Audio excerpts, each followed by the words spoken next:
Good afternoon and good day wherever you may be joining us from. Welcome to another edition of the Digital Download, the longest running weekly business talk show on LinkedIn Live. Now globally syndicated on TuneIn Radio through IBGR, the world's #1 business talk, news, and strategy radio network. Today, we're discussing how to overcome imposter syndrome and multiply your leadership impact. We have a special guest, Flo Labrato, to help us with the discussion.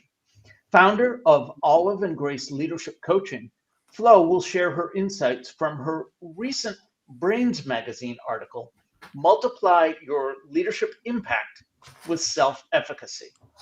We will leave a link to that article in the show transcript following today's episode. But before we bring Flo on, let's go around the set and introduce everyone. While we're doing that, why don't you in the audience reach out to a friend, ping them, and have them join us. We strive to make the digital download an interactive experience. Audience participation is highly encouraged. Okay, with that, Tim, would you kick us off, please? Welcome, everybody. And it's fantastic to be back after the short summer break. Amazing to be back with so many people and talking to so many great guests. My name is Tim Hughes, and I'm the CEO and co-founder of DLA Ignite, and I'm famous for writing the book Social Selling Techniques to Influence Buyers and Changemakers. Excellent. Thank you very much. Adam, good morning, good afternoon, and welcome.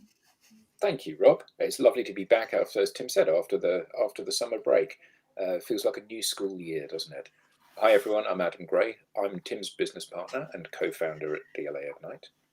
And I'm very excited about getting back in the saddle for this semester. Excellent. Thank you. Bertrand, welcome. Yes, good morning, good afternoon, everyone. My name is Bertrand Godillot. I am the managing partner of Odysseus & Co., a very proud DLA Ignite partner here in France and the south of Europe. Very excited to be back as well, especially, and very glad it's Friday. Amen to that. Excellent, thank you. And Tracy, good morning, welcome. Good morning, everybody. I too am excited to be back and excited that my headphones match Tim's shirt. That's very exciting. I am Tracy Borison, founder of TLB Coaching and Events, where we're all about marketing being a revenue engine and not a cost center, because that's dumb. I too am a proud DLA Ignite partner, and I have all of the thoughts on imposter syndrome. So I'm super excited for this conversation. Excellent. I'm just going to sit back and let you take it from here. Well, hear from you someone's got to bring Flo into the room. That's your job. This is true. We'll get Flo. Okay. Good morning, good afternoon, good day, everyone. I'm Rob Durant. I am the founder of Flywheel Results. I too am a proud DLA Ignite partner, and I'm excited for this new season of the Digital Download. We have some tremendous guests lined up for the fall season. And it starts with our first guest. As I said, this week on the Digital Download, we'll speak with Flo Labrato. Flo's approach to leadership coaching blends practical experience with a deep understanding of leadership psychology, offering valuable insights for anyone looking to lead more effectively with greater confidence and purpose. Let's bring her on. Flo, good morning and welcome. Hi, so happy to be here. Welcome, Flo. Hi, everyone. Flo, let's start by having you tell us a little bit more about you, your background, and what led you to where you are today.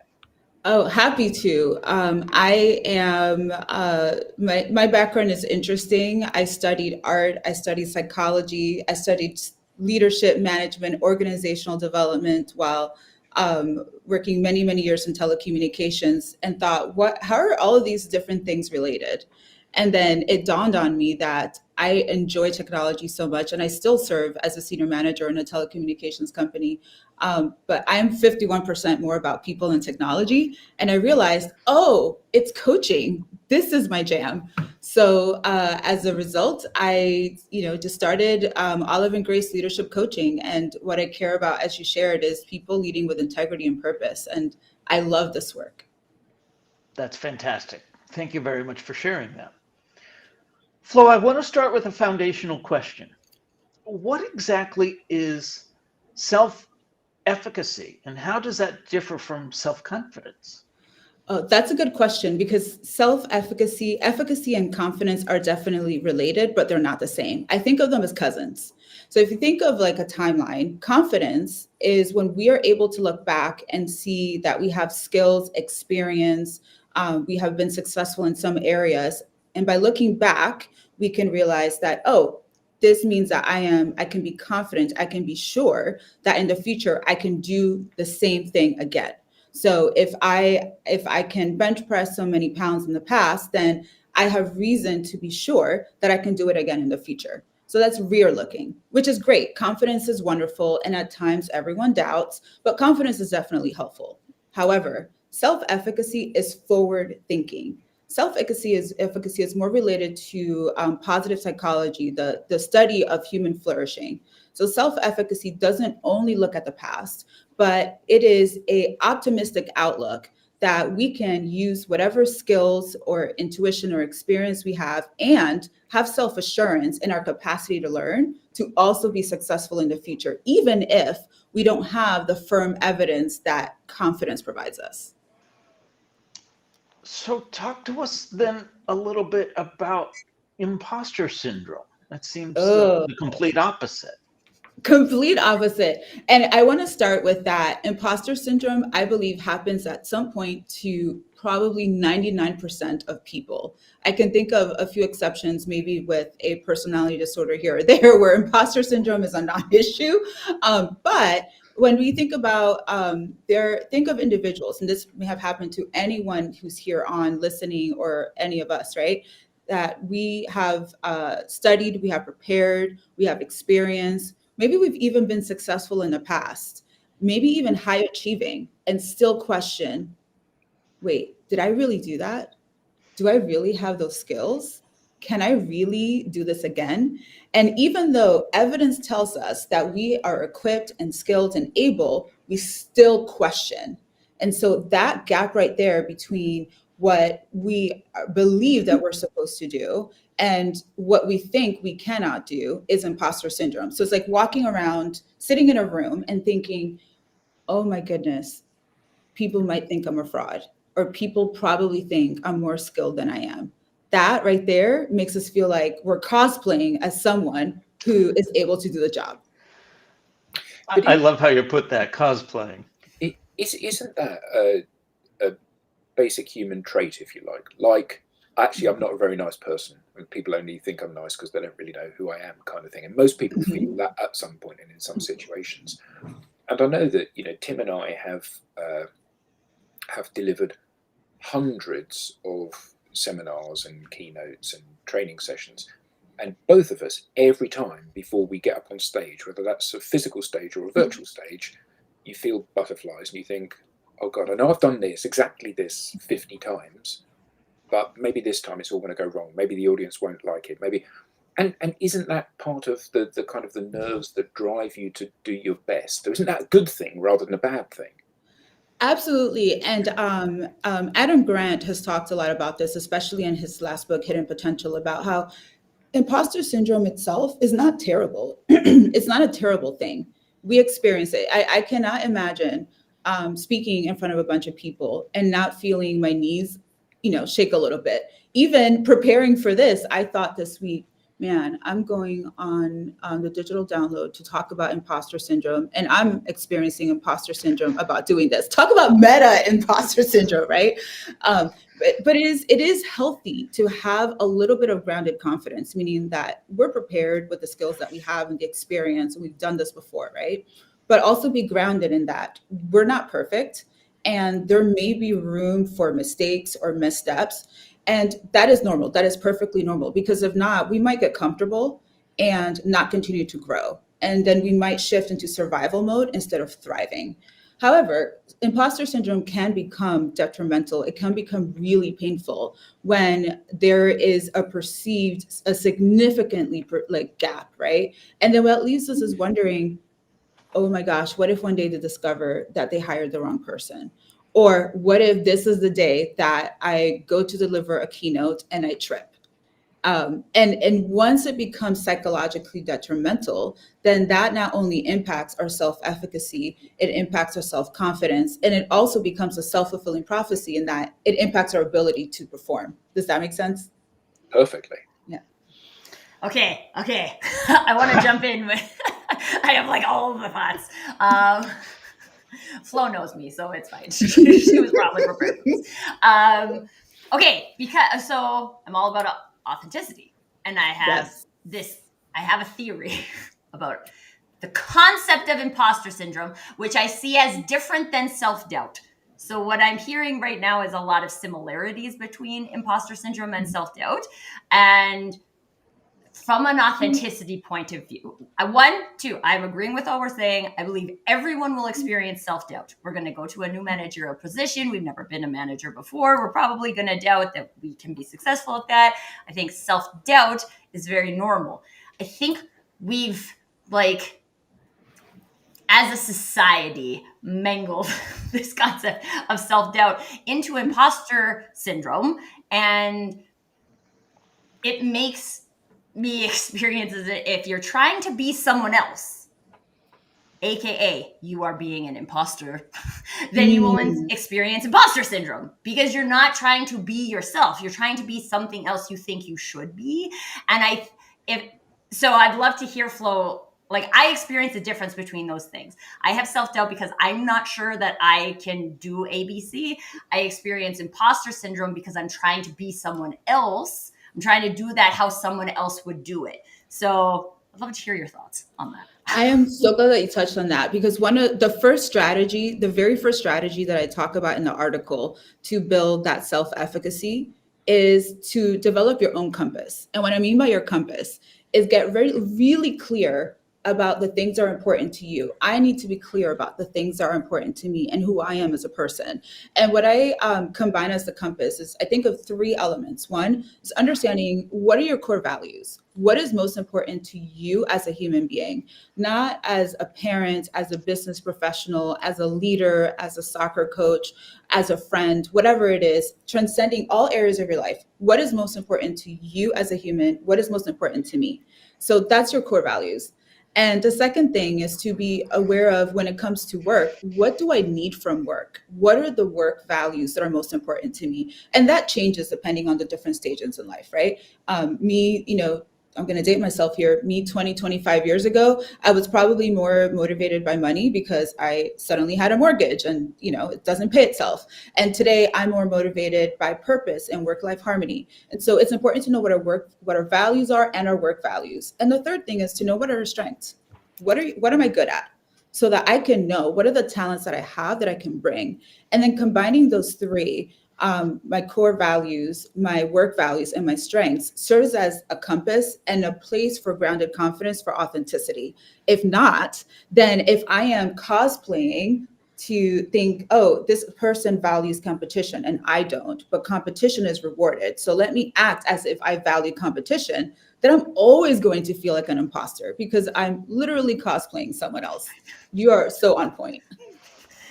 Well, and I think that's the interesting thing about it. And there's a little bit of, not a little bit, probably a lot of self-awareness that goes into the capacity to say, like, I'm showing up, waving at Andrew because this is what we do, that I'm showing up as myself, or I'm showing up. You gave a great example of valuing competition when I don't value competition, and being able to realize that, like, wow, that's not my value. I'm doing that because I think that will be rewarded here. But this is also probably one of the reasons why I'm feeling like an imposter, because I am. Absolutely. And not in a bad way, but it's just like, it's not being yourself. Exactly. And I think there are multiple factors that can influence that, right? One, it could be, frankly, that I don't have the skills to do what I need to do. Maybe I don't quite have the competence. And at that point, that could be an element of imposter syndrome if someone oversells themselves. Let's set that aside, right? That's a possibility. It could also be, though, that there is almost this unstated common understanding of what this shared understanding of a mental prototype of what the person is supposed to look and be and sound like in that job, right? So, and if I don't fit that, I might feel like I'm an imposter because I'm trying to approximate that prototype, even though that prototype is not authentically me.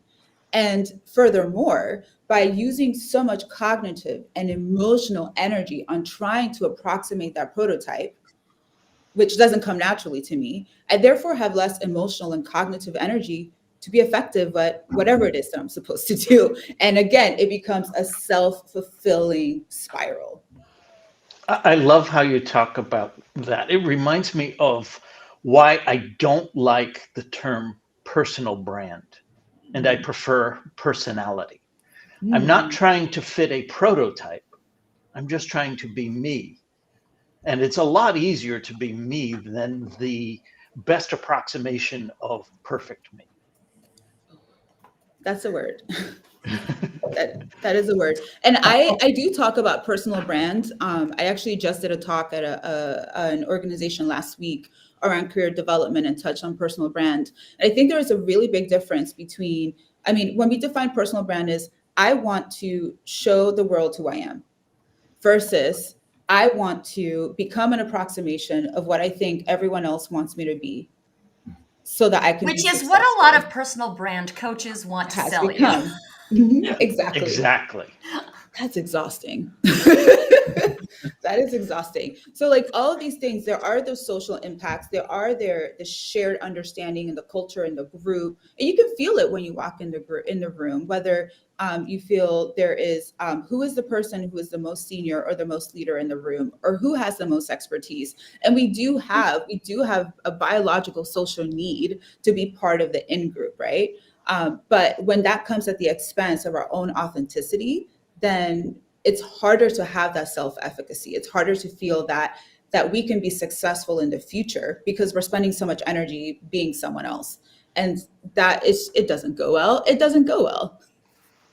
So just Flo, how much of this is actually preventing people to change or to embrace new opportunities or new areas, and how can we make them feel safe in doing this somehow? Is there a role? Because I understand there is a role. There's part of that is about who you are and not trying to be somebody else. But how much can you, apart from getting this confidence, what can the others do to help you get there, basically? Oh, that is a good question. Wouldn't it be nice if we had like a crystal ball that we can see into the future and see, oh, can I do that? Okay, then I'll go ahead and do that. But there is a gap, right, between a leap of faith that we need to take between what am I good at? What can I do? What do I need to do? And getting there. And that space of discomfort is basically unavoidable. We can stay comfortable, right? And avoid all kinds of, discomfort and just continue to do the things that we are 100% confident we're good at, but then we won't be able to grow. However, everyone around us can also help make it okay. Make it okay to make mistakes. Make it okay to goof and not make it so personally costly. And that will allow people to step out and practice that self-efficacy. I want to invite the audience to contribute some questions. We have Andrew in the audience. First, let's all wave. Good morning, Andrew. Yeah. Good morning, Andrew. Hi, Andrew. Well, Andrew asks a great question. Andrew Slesser asks, why is it we feel more like an imposter with the more experience we gain? Good question. That is a really good question. And I think that, popular psychology, we tend to think of imposter syndrome is when we feel only when we feel less confident or when we experience doubt, right? But there is a lot of evidence that high achievers, and the more we progress and grow and achieve our goals, that imposter syndrome doesn't go away. Because there's still that sense of, we tend to question, did I really earn this?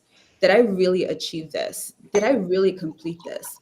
And as a result, all of that self-doubt just continues to grow as we continue to grow our skill sets. So yeah, sometimes the more experience we gain, the more we feel like an imposter. I joke around about cosplaying as an adult because I sometimes I don't know. There's so many things going on. Like, how do I hold it all together, right? But I'm obviously a functioning, successful adult. But I still have my moments when I experience that doubt and I question: am I really supposed to be this responsible? Yes, I am, and I already am, and that's okay. But it's okay to have those moments of doubt. But it does help, to be surrounded by people that can remind us in those moments that we're doing a good job, that yes, we earned and achieved our accomplishments. Let's turn our focus to leadership. You mentioned Compass. What other strategies can leaders use to overcome imposter syndrome and to build more self-efficacy? Oh man, this is a tough one because if we look at research and even just our professional experience over the last, say from 5 years ago to maybe the mid 80s, the expectation is that leadership came with presence, that when a leader walks in the room, everyone knows who the leader is. And, many of us probably professionally grew up seeing hierarchical organizations with like 10, 12 layers, in which the higher someone is in the organization, the more leadership presence that they have, right? But there is a shift in values. And what research is showing is that, and Tracy, you're going to love this, is that even more important than executive presence or that leadership presence or the I'm in charge presence, what people want is authenticity. They want that more than ever. So what does that mean? That tells us that to be effective leaders, whether it is an emerging leader without direct reports yet, or a frontline manager or an executive leader, that to be an effective leader, you have to have, yes, that confidence and awareness of achievements and skills and experience and competence. Also that self-efficacy, that positive forward-looking perspective that, yes, I can lead effectively. My team can innovate. I can grow. I can show up. But also that authenticity to even admit the times like, hey, you know what? Sometimes I question myself, and that's okay. And people will value that and trust authentic leadership in that way a lot more than the persona that used to be expected of, like, I know everything. I have all the answers. So look at me because I'm the boss. Well, We have another great question from the audience. I want to bring that up. I'm going to butcher it, and I apologize in advance. Amrit Aujla asks, what is the best way to prepare for a public speaking moment? Great question. I actually want to defer to everyone else here first on this one. I would say it depends on who you are because I'm a super useful answer. But I mean, here's the thing. There's lots of information that you can find on the internet about how to prepare for public speaking. And personally, I've been a Toastmaster, right? So that was something that I did. I thought that was very helpful from a public speaking confidence building perspective.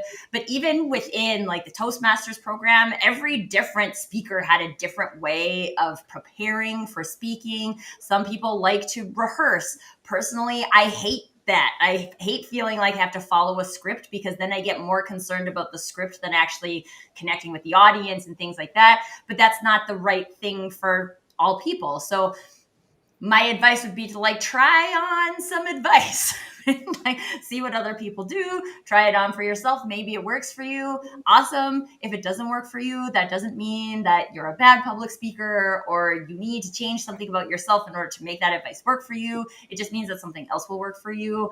Anyway, that's my point of view. I would say control the controllable. Yeah. You know what you know. Be confident in that and let a lot of the other things go. Early on, I used to try and memorize what I was going to say. That did not allow for my personal style, which is, well, casual is a polite way of describing my style. Definitely off the cuff. So lean into your style. If memorizing something and getting it perfect is your style, well, then yes, do that. But don't do that if that's not authentic to you. You have to rehearse. So Yes. it doesn't mean you have to learn a script, but you have to rehearse. My guitar teacher said you need to rehearse every part of the performance, including the performance. So Tracy going to Toastmasters is brilliant. Nothing terrifies you more than the first time you stand up on stage to speak to people. So talk to a safe audience, talk to your team at work, talk to your partner, talk to your family, talk to anyone that will listen to you to give you experience of speaking to people within the audience. And yeah, you need the spontaneity. So you don't learn the words, but you must practice what you're doing. And you need to think about your hand gestures and where you're standing on the stage, because all of that can paint a picture.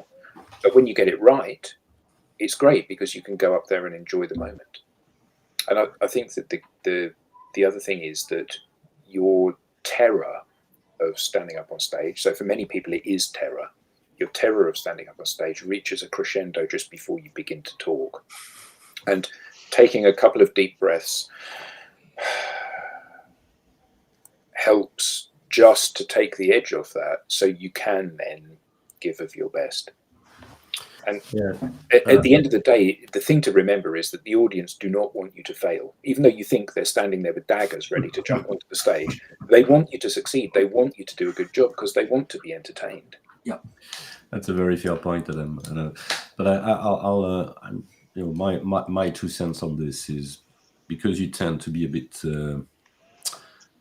how can I say that? Not really stressed, but there's a bit of adrenaline going on before you get on stage.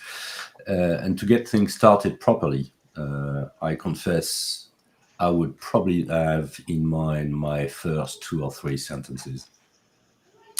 Rehearsal is part of is definitely what you're talking about, but also just pitching it, also because I'm not English native, so that when I do that in English, that requires me to have the right words, or at least the ones I want to express. So, my 2 cents. And breathing and all the stuff, I fully agree. Don't forget to breathe. Yes, don't forget to breathe. Breathing is good. Rob. I think one of the things that I was thinking with like kind of all of these things, from public speaking to the leadership and imposter syndrome, I think a lot of the time, and with Andrew's question too about how the more experience we gain, the more we might doubt ourselves, even though we have more evidence.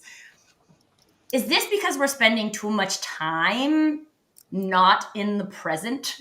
Because I feel like personally, if I look at my most effective leadership moments, it's when I'm just in the present with my team, being with them, solving problems. I'm not worrying about what's going to happen in the future. I'm not worried about what happened in the past. We're just here together doing stuff.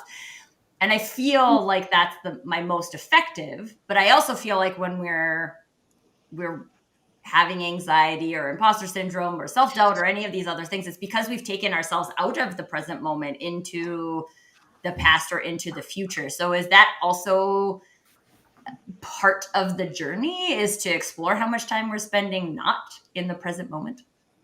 I think that's an excellent point that you bring up. And I want us to think about embodiment.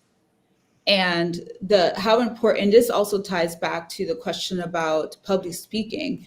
Nerves take over, whether it is nerves before delivering a keynote or even an event like this, or nerves about pitching something in a meeting when we know that it may be controversial. Whatever it is, there may be nerves. It could also be a simple conversation, a simple coaching conversation that may feel like we're not completely present, because we're pretending to be time travelers, as if we can go in the past and fix what happened, or go into the future and prefix what might go wrong. And having that mindfulness and embodying each moment makes a difference. And here's what I mean by embodiment. It is being very aware, not only of our emotions, not only of our racing thoughts that are trying to time travel, but also being grounded in our bodies. And that focusing on our physical senses can help us immensely to practice being present, so that we can have those impactful moments, so that we can almost slow down time, right? So that our emotions don't hijack us and our critical thoughts don't take over, but we can wholly, as leaders and individuals, emotionally, mentally, and physically be present. And as a result, not only can we be more present and have a greater impact in the moment, but we're not wasting energy thinking about the future or the past or what I'm supposed to be like, and I could just be myself in this moment. And that allows a lot more emotional and physical and mental reserves available to engage meaningfully with people, which also means we're less likely to make errors that we might regret in the future because we're fully present. I think you nailed it, Tracy. Flo, I've reported to leaders who must have been dealing with imposter syndrome because, frankly, they were imposters. And I've dealt with leaders that were fantastic. How do you coach a leader towards that authenticity? How do you help them improve that self-efficacy? Oh man, it's easy, but it is hard. Because it is easy because the answer is know yourself, figure out what's important to you, and lead from that position instead of pretending to be someone else. The hard part is slowing down enough to self-evaluate and really get to know ourselves. And that's really hard because the world moves very quickly, things are constantly changing, we have to continuously adapt. And as a result, there's like a mix up between adapting to the situation or adapting who we are as a person. And if I can effectively adapt as a leader without necessarily changing who I am or trying to pretend that I can change who I am at my core, I can change my skills, I can gain new experiences, I can learn to engage differently in the world. But my values are my values, and I need to honor those. And so working with someone in that situation, oftentimes we spend a lot of time on that self-discovery, helping a leader to extricate what their personal values and skills or strengths are from their identity in a specific profession or even their identity in a specific organization. Because if the cheese moves, it doesn't mean that the leader is now devoid of the skills, experience, their values. They're still theirs. They possess those, right? So getting really grounded in that compass allows them to then understand themselves and lead accordingly, to be able to invite perspectives, to encourage and inspire others, and collectively, bring people together to generate new ideas, creativity, innovate, problem solve, perform without compromising themselves. Because when that compromise happens, there's less emotional reserve to be an emotionally intelligent or resilient leader. Now, I've worked with coaches. They've helped me assess when I should be advocating and when I maybe shouldn't. You mentioned slowing down. Is that something that somebody can do on their own, or is it really only something that they can work through with a coach? This is definitely something that someone can do on their own, hands down, because stretching what might feel like a millisecond into a second or two before responding gives us enough time to slow down our nervous system and think more critically. And that's someone that anyone can do on their own. However, I do recommend working with a coach when a problem continues to persist and we operate in survival mode instead of thriving. And that is the difference. When a problem becomes so distressful that it's impacting performance or is impacting their team frankly is impacting the organization's survivability as a whole, I definitely encourage working with a coach, because at that point, we're not only dealing with the negative effects that the leader experiences, but potentially impacting many, many more people. So to accelerate that growth, absolutely work with a coach. But also, this is something we can do on our own, creating space. We think like when a problem comes or a question comes and we have to immediately have an answer. Most of the time, 2 seconds, a 2-second pause to ground ourselves, to take that deep breath, to connect with our bodies, and then be able to tell our emotions, thank you for being here, feelings, but you're a data point, you're not everything. Then that allows us to have the opportunity to create better answers, or even say, you know what, let me think about that. Let me get back with you, instead of being so quick to the draw and then regretting what we say. Well, and I would say too, I mean, I've done a lot of work in authenticity, and I'm like celebrating my 10-year anniversary of starting my mindset journey. Like I started doing mindset work 10 years ago, and like my life today is completely different than my life 10 years ago, which I'm very excited about.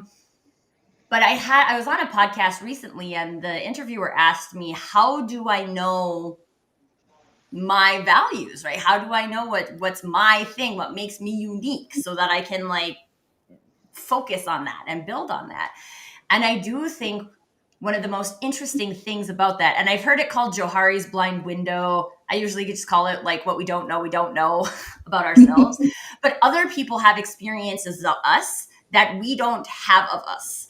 And so this is one of the reasons why I think coaching has become so prominent, is that especially a coach who's looking for like flow, you're looking for leadership potential in a person. So you will likely see leadership potential in a person, even if they don't see it in themselves. And then a coach can give you that something to base things on. And so one of the things I quite often tell people is like, pay attention to what other people are saying about you that you like. Right? And then people might be saying stuff about you that you don't like. But the example I always give is people often tell me I'm refreshing. And I don't prompt them with that word. This is just a word that people use for me. And every time I hear it, I'm like, yes, because this is what I'm about, giving people new perspectives and things like that. So I like to be refreshing. And so when you like hear something someone says about you and it feels really meaningful for you, that's a window into your values, who you are as a person. And so these are the types of things that we can then take into our leadership environments, our environments with our friends and loved ones, and on shows like this, right? To just say like, oh, people use this word for me. That's really meaningful. So that's probably connected to a set of values or my compass. And give yourself a chance, even if you don't create the time to explore that more deeply, create the moment to, like, my friend Amisha says, take it to the bank.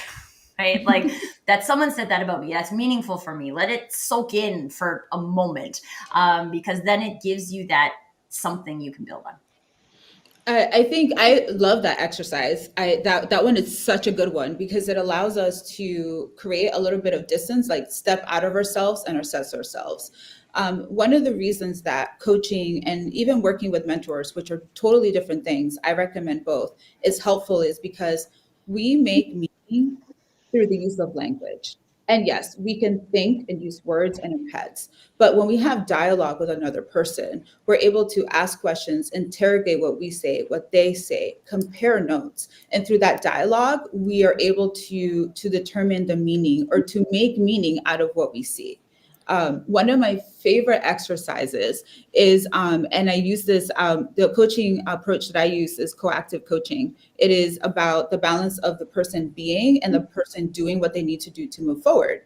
And one of my favorite exercises that from coactive is a peak moment. So I've had a coach walk me through this exercise, and I immediately loved it. I'm like, I'm using this too.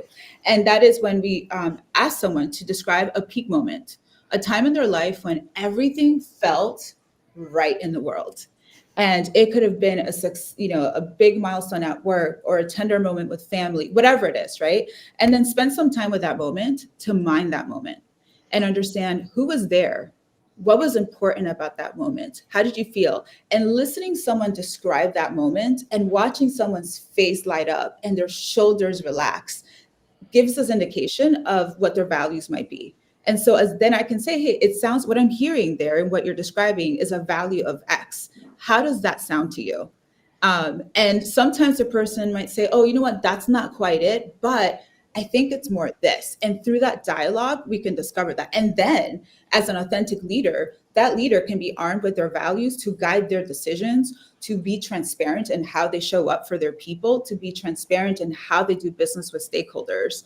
And then as a result, they don't have to spend time being someone else. They can be themselves, which, let's be real, when there's authentic leadership, people are more likely going to follow. Without authentic leadership, it is really hard to get the hearts and minds of people committed to whatever the mission is. Let's build on that for a moment.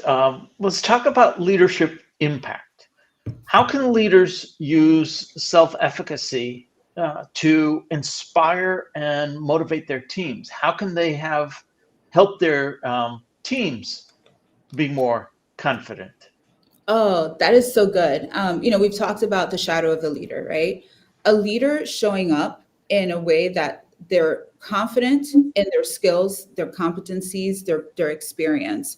And they also have a positive disposition about the future and their ability to deliver. Not perfectly, but forward movement, right? That will inspire other people to also, one, be confident in their own skills and also have a positive disposition about their own performance. And I love seeing this played out collectively. I with my own team, this is my favorite part. With my own team, we might realize, hey, we're really good at these things. We have a track record of doing awesome work in this area. And in the future, we need to move in this new area. Do we believe that we can do that? We might, experience a little bit of doubt and need additional resources and gain experience throughout the process, but with a positive disposition that we can aim in that direction, and we're going to aim higher than if we stay still where we are now. That inspires people. I'd also add a couple of more things that are really important with teams is that, one, make it okay to make mistakes. And that is something that we can model to say, hey, you know what? I goofed. I messed up here. Not only to make amends if someone was wronged or in any way, but also as a learning opportunity so that everyone can collectively learn. And that makes it easier. It lowers the risk required for team members to say, I don't have the skills, or I'm not confident in this area, or I messed up in this area. Can you help me? So that's one thing. And the second thing is to celebrate the wins. Celebrate the wins, whether they're big or they're small, or it's a milestone, or maybe, we have milestones 1, 2, 3, 4, 5, and the win was like milestone 2C. Celebrate it, like acknowledge it, celebrate it. And sometimes we might miss a milestone because of something that didn't go as planned. Celebrate that as well when there's learning. And that energy combined collectively will inspire and encourage people to go out and go self-lead and do things, and then have things so that they can look back on for confidence and further begetting the self-efficacy and that positive outlook for the future. Flo, I have a question about the ability to use these skills from the middle, because I'm feeling like there is a degree of psychological safety within an organization that needs to exist for a leader to be able to show up like this. And if the culture of the organization is more, I was speaking recently with my sister, and she was talking about an organization she worked in, and she looked at all the upper management and she was like, I would never want to be like that. I will do me, but you were never going to go anywhere in that organization unless you led with red. And I can't remember what personality assessment that is, but anyway, so is it possible to create a cultural shift from the middle with these skills? Or is it something that you might realize hey, I'm now I'm not in alignment with this organization and I have to go find something that matches me better? Yes and yes. So yes, it is possible to create that culture from the middle anywhere really in the organization. It may not shift the entire culture of the organization, but it might shift the microculture in the immediate. So when we look into the way that organizations operate and the different layers of organizational development, so maybe there's a specific team that is in a tough situation and they can't shift the culture of the entire organization, the entire company. However, that team or that set of teams within that function or vertical can create and foster that psychological safety so that they can perform. And then what happens is that it's not that it solves the bigger issues of the organization, but the benefits, the cohesiveness of the microculture might become strong enough to offset the negative impacts of the bigger culture, and positively might also encourage, you know what I mean? It might encourage others to also adapt change. But also if someone is struggling and in survival mode for an extended period of time in an organization, changing organizations might be the right answer. What about the organization that's constantly in survival mode? You don't answer that. Well, and I think, like, I remember when we did the episode with Sarah Melby, and I was explaining how I had a scenario as a leader where I felt like I had done a really good job of creating this island paradise for my team. And that was how they got to come to work every day. But I had to run around these like tall castle walls that were around this island, defending it from dragons. And so like that was my reality as the leader. And while I felt very good about what I had created for the team, my experience of the leader was still very much in that like defense protect mode. And now it's interesting to think about that now because I have different skills from a being myself perspective, and I could probably do something different now if I was brought back into the same scenario. But I think that is still common for leaders, is that we believe in us creating this microcosm, as you said, but then somehow we are not even like, it hasn't gotten to the point where we are benefiting from that. It's like we're caught in between, and it's almost like now there's like a greater in between a rock and a hard place. And I think it leads a lot of leaders to exit organizations. So for leaders who might feel like they are in that scenario, like they have the skills to create that space, but that they are not yet participating in that space, do you have any advice for leaders in that scenario? Yes. And as you described that, I envision like a moat, like the leader being the moat, protecting the team. Yes, but there's also sharks in the moat. And so you have to avoid sharks. And so you're protecting, avoiding the sharks, fighting dragons in the other castle. It's a lot. And so there are three things that come to mind. Is that one, we got to trust our people. Our people are resilient, they're creative, they're resourceful, and maybe need less protection. And I've been there where I spent myself thinking I needed to protect my team from an incredible amount of change. This is many years ago. And I was exhausted, right? So maybe we also trust other people's resourcefulness and adaptability and help them to develop the adaptability to manage in difficult situations. I think also for the leader and every single person in an organization, it's important to figure out how much overlap is there in the Venn diagram of one's personal values and what they need from work and the organization. And it may not be 100% match, but if the Venn diagram barely has overlap, then it may not be a good, match. That organization may not be a good match for the leader. Or it may be that the leader doesn't quite understand themselves, or the organization doesn't quite understand itself. And we could give it a little bit more time to unfold. But if it gets to the point of burnout and it's impacting health, then something has to change. And if the organization is not going to change, then the leader may want to look at a change. Protect the mental health. How can I assess my imposter syndrome or level of self-efficacy? How do I know where I stand right now? Oh, that is a good question. There are multiple assessments out there on the internet streets and many are not scientifically valid nor reliable. I lean to a more organic approach. I encourage everyone. This is not a new idea, but I encourage everyone to have a personal development board of directors, like people that pour into you, that will support you, challenge you, give you feedback, advocate for you.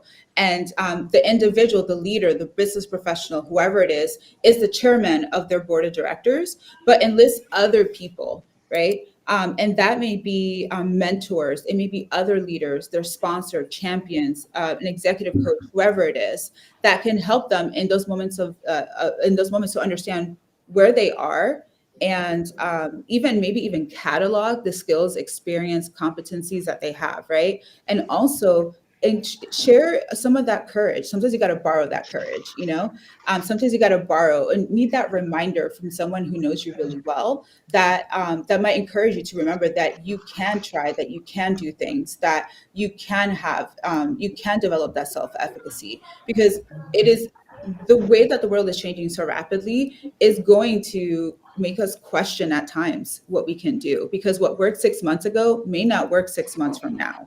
And as a result, we need to be grounded.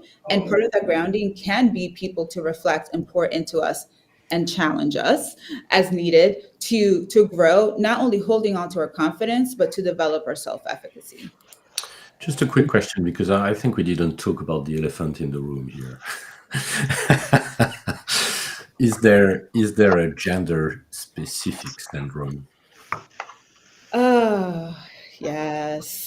Tracy and I had this conversation, and this goes back to the same point, that if there is a almost like common prototype of what someone is supposed to look like in a specific role or place in the organization, and in many industries, that prototype is male. And as a result, if a woman is constantly evaluated against a standard, a prototype that is not, if it's not me, I might experience that sense of I am not measuring up to what other people want, or I'm not going to be welcomed here. And so there is a degree that some percentage of imposter syndrome is not just based on the individual, but the social context in which that individual is moving and operating. And that goes back, like if we create supportive places in which we lower the sense of risk required to step out, where we constantly challenge what our perceptions, our prototypes are, then that allows more people to step in authentically instead of trying to do their best to approximate whatever the prototype of the leader is supposed to be. I actually did a workshop. The answer, Flo. I actually did a workshop quite a while ago on authentic leadership, and we did this visualization exercise where people had to visualize the ideal leader, and then assess what was the gap, right, between your picture of an ideal leader and who you are, because that was, if you're trying to fill that gap instead of be yourself, then this is where your energy goes. But I think a lot of times too, we have a societal pattern that has said predominantly it has been white males who have been in leadership roles.